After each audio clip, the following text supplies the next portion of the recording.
Hello everyone, hope you're doing well. Thanks for watching. Oregon Moto John here.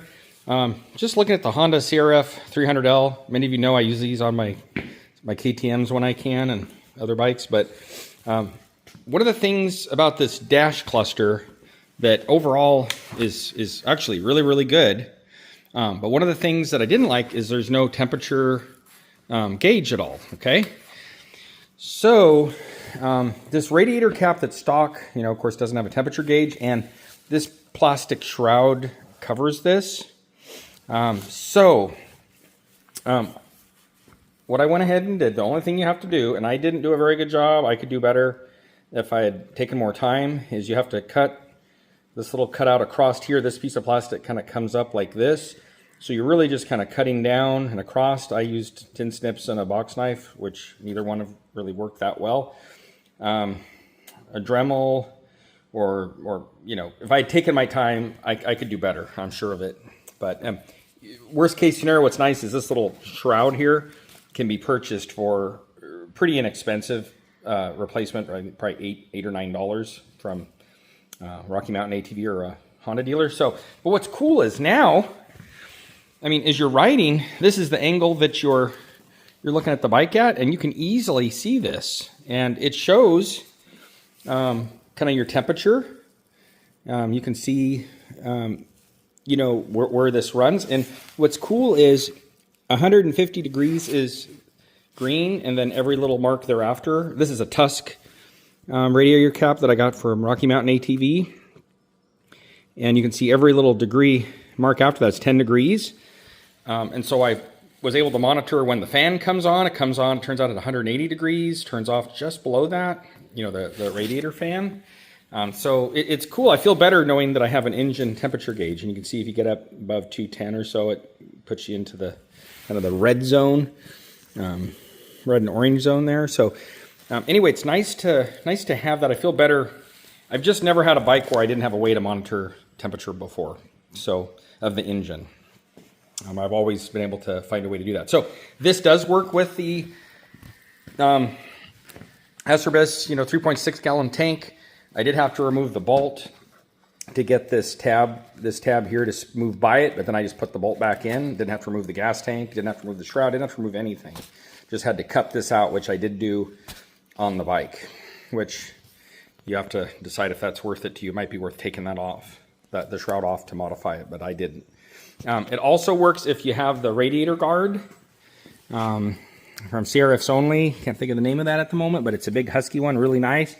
And when you install this, you take off the plastic shroud anyway. So this was, actually easier to put on because it's just a matter of putting it on. And it clears the stock tank really easy. I didn't have to remove the bolt on that. I just remove the old cap, put the new one on. Just be sure you get it on all the way, and you do this, of course, when the bike is cool.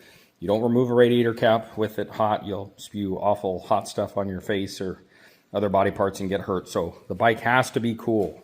It has to be cool. Please make sure that it's cool. But I think that's a good upgrade. And look at this. Look at how nicely you can see on the stock bike. You can easily, from this vantage point, look down, and you don't even have to really move your body to sight down and see your temperature. So I just thought this was a cool upgrade for 20 bucks to be able to monitor your engine temperature. I think it's great. So I'm going to warm the bike up, and then I'll tune back in and show you what it looks like when the bike is running warm. So here we are, a test out in the wild. Hope you can hear me okay. I have my helmet on, but you can see we're running about 150 degrees. I just pulled over at the side of the road. I'm out just driving around some gravel roads, and this is about when I'm moving. I run about 150 degrees, which is good to know. That's a nice, pretty low temperature. I found this to be actually fairly accurate. I was doing some slower trails, roads, and this would go up to about, 170. And so this gauge is seemingly pretty accurate. So yeah, and it's easy when I'm on the bike and I'm looking down. This is what I can see, and I installed it so that the green is forward, so it's pretty easy for me to reference the color. I kind of have the colors memorized, and it's great. So, it's one of those things that works quite well. So I'm going to ride on home, and I'm going to just keep monitoring my temperature.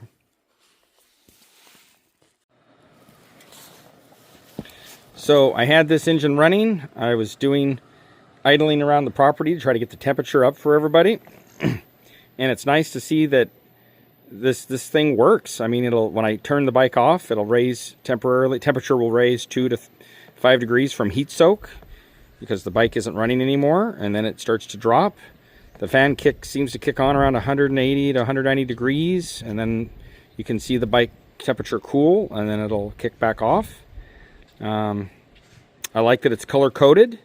If I'm riding gravel roads, it seems to be around 150 degrees or less in the green. If I'm idling around slower trails, less radiator air movement, it'll go into the yellow, 150 to 190 degrees. And this can give you an idea of maintenance. If you're in the red, and you're moving along at a highway speed, there's probably something wrong with your cooling system or your bike. Maybe you're cooling slow. So I don't know. For a 4-stroke motor or any motor, you really should know temperature of your engine. It's a basic function that whether it's a car or whatever it is, I'm always watching. Well, not always, but I reference it to see what my engine's doing and if it makes sense, like I was describing. So good upgrade.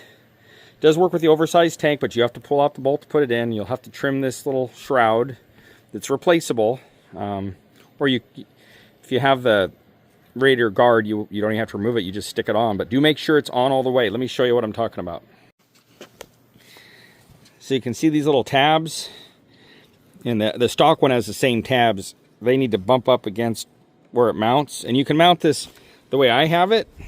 You can read it. I like to be able to read it in this manner, but you can install it 180 degrees the other direction if that makes more sense to you. But I like this. It actually ends up on the bike just in a perfect position where you can read it.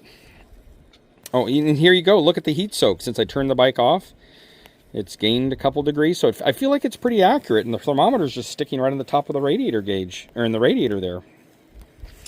But once again, make sure these little tabs are locked in all the way against the tabs at the edge of the radiator. You want it to be, on and not leaking. And so there you have it. I would highly recommend this upgrade for your Honda. I'll put a link of what I got in the description too. So what I got was the Tusk performance parts, and then the part number for this was the Tusk high pressure radiator cap with temperature gauge, 1.8 bar. I think stock's 1.1. And the part number for the radiator caps that I got that do fit on the Honda 300L and the 300L low seat edition, even though it says it doesn't fit on the low seat edition. Again, you do have to trim that little shroud, not the actual shroud, but the radiator guard. It's 16386300001. So I'll put that up there so you could pause that if you wanted to. Okay, well there you have it. Hope this helps. Definitely a worthwhile upgrade.